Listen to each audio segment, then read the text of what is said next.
이사야서 7장 14절부터 16절까지. 그러므로 주께서 친히 징조로 너희에게 주실 것이라. 보라, 처녀가 잉태하여 아들을 낳을 것이요 그가 이름을 임마누엘이라 하리라. 그가 악을 버리며 선을 택할 줄 알 때에 미쳐 버터와 꿀을 먹을 것이라. 대저 이 아이가 악을 버리며 선을 택할 줄 알기 전에 너의 미워하는 두 왕의 땅이 패한 바 되리라. 아멘. 14절은 성구가 친히 징조로 보여주신 것이 예수님이 처녀에게서 나고 아들을 낳을 것이요 그 이름을 임마누엘 하리라 했습니다. 처녀가 잉태해서 아들 낳는 걸 이사야 선지자 우리로부터 약 2700년 전에 기록된 글입니다. 그러면 이 글을 볼 때 이사야 선지자가 글을 기록을 했지만 그때 듣는 사람들 그리고 예수님이 오셨어도 믿어주지 못했잖아요. 근데 우리는 2700년 후에 우리는 그걸 믿는다는 겁니다. 그게 기적인 거예요. 우리는 그 아이를 육체의 아이를 보지 않았습니다. 그럼에도 불구하고 믿고 그리고 그가 임마누엘 하리라 했던 그 하나님이 함께 하신다는 것까지 믿습니다. 그런데 왜 오늘날은 말씀이 맞으면은 대적을 하고 안 믿을까요? 15절에 보니까 그가 했죠. 이 임마누엘 한 아들 그러니까 처녀에게서 난 아이가 악을 버리며 선을 택할 줄 알 때에 버터와 꿀을 먹을 것이라. 대저 그 아이가 악을 버리며 선을 택할 줄 알기 전에 이미 미워하는 두 왕이 패한 바 되었다 했죠. 우리는 지금 이 두 왕이 누군지 정확하게 알고 있습니다. 신천지에서 시온 선교센터에 감옥이 있는데 요거 예언과 성취라는 감옥에서 요 이사야서 7장 14절이 나오죠. 그런데 15절 16절은 못 열었어요. 그러면 15절 16절은 누군지를 알려줘야 되지 않겠어요? 왜냐하면 성경을 통달하라고 고린도전서 2장은 얘기했고 그 통달하는 영은 하나님의 영 외에는 사람 속의 영을 알 길이 없다 했으니까 하나님의 영이 역사를 해야 이것을 알 수가 있다는 거죠. 꿀이 하나 있고 버터가 있어요. 그러면 버터와 꿀을 아이가 그것을 먹을 때 선을 택하고 악을 버리고 그렇게 할 때가 있는데 그때는 이미 두 왕이 패한 바 되었다. 너의 미워하는 바 두 왕. 그럼 그 미워하는 두 왕이 누굴까? 그거에 대해서는 손을 대지 못했잖아요. 그러면은 계시받은 게 아니죠. 14장 5절만 보겠습니다. 여호와께서 악인의 몽둥이와 패권자의 홀을 꺾으셨도다. 아멘. 악인의 몽둥이가 멸망자입니다. 그리고 패권자의 홀은 총회장입니다. 홀을 가지고 있었으면 왕권을 갖고 있었다는 거 아니에요. 에스겔서 28장에서 완전한 인이라고까지 표현했습니다. 그러면 패권자의 홀을 가지고 있었던 사람, 악인의 몽둥이를 가지고 정신 못 차리니까 거기가 멸망자의 아들에게 마음이 미혹되어 가지고 성소가 무저갱이 되는 거예요. 그래서 음부로 떨어지죠. 이 밑에는 전부 다 음부에 들어가는 사람들, 구더기도 죽지 않는 곳에 들어간다 하잖아. 지렁이에 깔렸다고 하지 않습니까? 미워하는 두 왕은 배도하는 성소의 왕, 그러니까 하나님이 쓰던 목자, 요한의 영이 들어 쓰던 갈대 지팡이, 그가 배도하는 목자가 됐고 계시록 12장 1절에 해, 달, 12별이 함께 있었던 목자입니다. 그가 거짓 선지자가 되었고 멸망의 아들에게 짐승한테 영이 빼앗긴 겁니다. 하나가 된 거예요. 그 과정이 뭡니까? 빛의 군대하고 육해체전, 만국소성, 종교통합하고 다녔잖아요.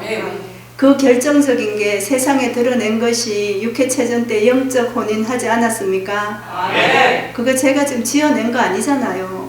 성경에 없는 것을 가지고 세상을 돌아다니면서 만국소성이라 그러고 그리고 육해체전을 하면서 영적 혼인을 한다고.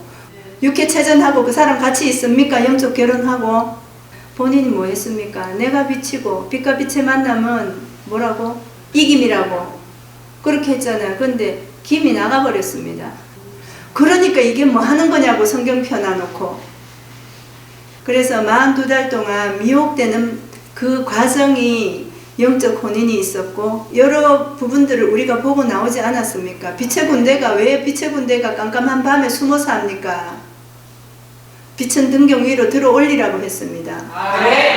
그래서 말 위로 들어 올리라고 했는데 어디서 깜깜한 밤에 어디로 가는지도 모르고 그리고 그 빛의 군대를 중지시킨 이유가 뭐예요? 우리 거기서 그거 다 듣고 알고 나오지 않았습니까? 아멘. 다니엘서 11장 27절. 이 왕이 마음에 서로하고자 하여 한 밥상에 앉았을 때에 거짓말을 할 것이라. 일이 형통하지 못하리니 이는 작정된 기한에 미쳐서 그 일이 끝날 것이니라. 아멘. 한 밥상에 앉아서 두 왕이 늘 같이 밥상에 앉을 땐 밥을 먹으려고 같이 앉는 거 아니에요. 이 성경에서 밥상에 앉는 것은 한 제단을 두고 거기에서 의논을 하고 일을 한다는 것입니다. 떡을 뗀다는 거예요. 그러는데 작정된 기한에 미쳐서 그 일이 끝난다. 그러면 45절에 보니까 그가 장막 궁전을 바다와 영화롭고 거룩한 산 사이에 베푼답니다. 그의 끝이 이르리니 도와줄 자가 없다. 현상적으로 나타난 평화의 궁전이 있었잖아요. 영적으로 이루는 것이지만 거기는 계속해서 실상에 뭔가를 만들어내서 우리가 눈으로 보면 다 깨달을 수 있게끔 해놨습니다. 그래서 거기다가 평화의 궁전에다가 처음에 대문 위에 뭐 했습니까? 해, 총회장, 달, 만남의 대표, 그리고 12별이 있었죠. 지금도 그거 있습니까? 그거 왜 내렸어요? 하나님의 나라면 자랑스럽게 올려놔야지. 이 두 왕이 한밥상에 앉았다 있는데 거짓말을 한답니다. 그러니까 서로 자기가 뭐 한다고 지금 얘기하는 거 아니에요. 그런데 지금 같이 살고 있나요? 이미 다 쪼개졌죠? 그래서 이게 용 잡을 때 일어나는 일이에요. 용 잡을 때 일어나는데 용의 무리에게 밟힌 겁니다. 총회장은. 멸망의 아들에게 밟힌 거라고. 그래서 다니엘서 4장에서는 읽고 가겠습니다. 16절.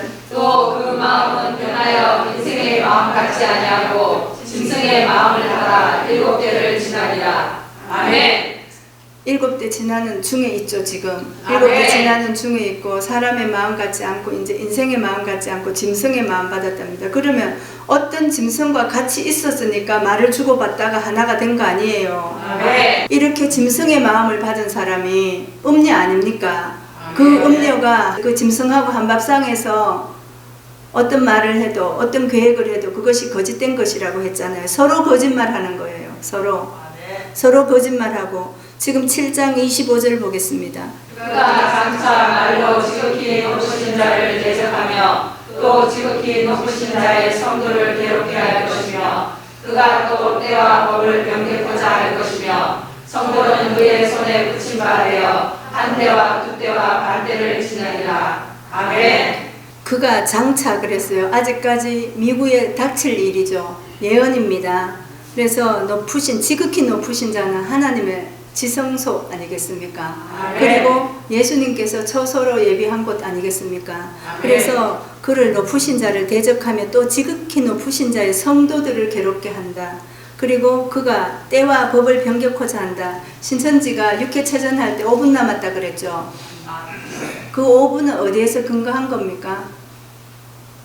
체전 딱 끝나고 예배 드릴 때 3분 남았다 그랬죠.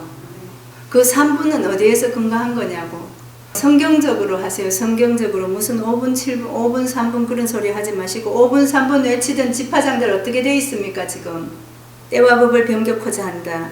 때와 법을 변경코자 하는 것은 법이 하나님이 법 아닙니까? 법계가 하나님의 시연자에 있는 거 아니에요. 아멘. 법을 변경코자 하면 하나님 대적하는 거 아닙니까? 아멘. 내가 아는 것은 내가 풀어주고 내가 모르는 것은 내게 맞춰가지고 그 법을 다 변질시켜놨다. 그러니까 그 법을 변질시킨 법을 가지고 날마다 그것을 먹고 있으니까 사람이 정상적으로 영이 살아나면 그게 비정상이죠. 심판이 시작된 즉 그는 권세를 배워. 요게 심판이 일어날 때 심판할 때 지금 심판받는 말씀이 지금 유튜브를 통해서 나가고 있지 않습니까? 아멘. 그러면 그것을 보고 심판을 받고 그것을 보고 내가 이 말씀을 내가 왜 못 봤나 책을 펴놔놓고 보라고 앞머리에 다 해놨습니다. 그러면 내가 왜 이 말씀을 보지 못했나 오늘 두 왕을 좀 봐줬으면 좋겠습니다. 거기서 그래서 아이 하나하고 두 왕은 창세기 3장에 뱀의 머리를 상하게 한다는 거기서부터 시작되는 거라고 이미 전부 다 올려놨어요. 그래서 어려운 게 아닌데 자기가 지금 왕이 돼 있고 하나님이 돼 있으니까 인정을 못하는 거예요. 이사야서 27장 1절과 11절. 그날에 여호와께서 그 견고하고 크고 강한 하늘로 날래는 미워야하는 곧 꼬불꼬불한 뱀 미워야하는을 벌하시며 바다에 있는 용을 죽이시리라. 가지가 마르면 꺾이나니 여인이 와서 그것을 불사를 것이라. 이 백성이 지각이 없으므로 그들을 지으신 자가 불쌍히 여기지 아니하시며 그들을 조성하신 자가 은혜를 베풀지 아니하시리라. 아멘. 마지막에 용 잡을 때 이 일이 일어났는데 가지가 마르면 꺾인다 하죠. 그 마른 가지가 누구냐고 신천지 총회장 아닙니까? 예수님께 붙어 있어야 돼요. 그리고 천사를 증거해 줘야 돼. 왜? 나는 빛을 증거하는 사람이라 했으니까. 요한은 그렇다 했잖아요. 그래서 빛을 증거하는 사람이고 그는 흥하고 나는 쇠하여야 한다. 이렇게 했어야 됩니다. 사역을. 그러는데 요한복음 뭐라 그래요? 아버지는 농부고 나는 포도나무인데 가지가 나무에 붙어 있으면 절로 실과를 맺는다 했잖아. 네. 떨어져 나갔는데도 실과를 계속 맺고 있는 거예요. 거기에서 거짓말로 모략으로 사람들을 모으지 않았습니까? 그러니까 하나님이 쳐야죠. 요한이 계속 세례를 주니까 헤로디아의 일로 걷어가신 것처럼. 그래서 이제는 우리가 두 왕이 폐한받은 이 두 왕은 계시록 20장에 가면 사망과 음부가 나옵니다. 그 사망이 시편 49편에서는 너희 목자가 사망이라 했죠.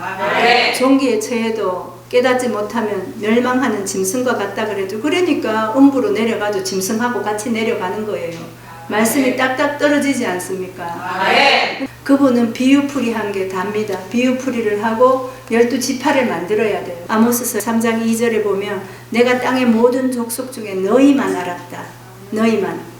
그리고 출애굽기 19장에서는 내가 세계를 지었는데 너희만 알았다. 그럼 다 하나님 우주 만물 지었죠. 그러는데 마지막에 목자 하나를 보내고 용을 잡으려니까 하나님의 역사가 일어나야 용이 거기 가거든. 하나님의 것을 해방하기 위해서. 그래야 그 일이 된단 말이에요. 하나님이 심판하는 일이. 그러는데 너희만 알았다. 그러므로 내가 너희 모든 죄악을 너희에게 보응한다. 이러거든요. 144규빗은 성소 잡는 사람들이에요. 그 증거가 하나님이 이 책에 다윗 때부터 그리고 야곱 때부터 그리고 비둘기 3번 내보낼 때부터 전부 다 약속해 둔 거다. 공창 위에 물이 열리면 그 물로 전부 다 쓰는 거예요. 그 물로. 그래서 받아들이면 생명수가 되는 것이고 그렇지 않으면은 죽는 거죠. 심판받는 거죠. 주여 주여 해도 천국은 모르는 거죠. 그래서 가장 복된 시기고 지금은 최악으로 갈 수도 있고 최선으로 갈 수도 있고 내가 원하든 아니하든 그래서 말씀대로 살아갈 수 있도록 하나님이 열어줄 때 감사하면서 구원의 처소로 걸음을 했으니까 잘 씻어가지고 같이 갑시다. 아멘.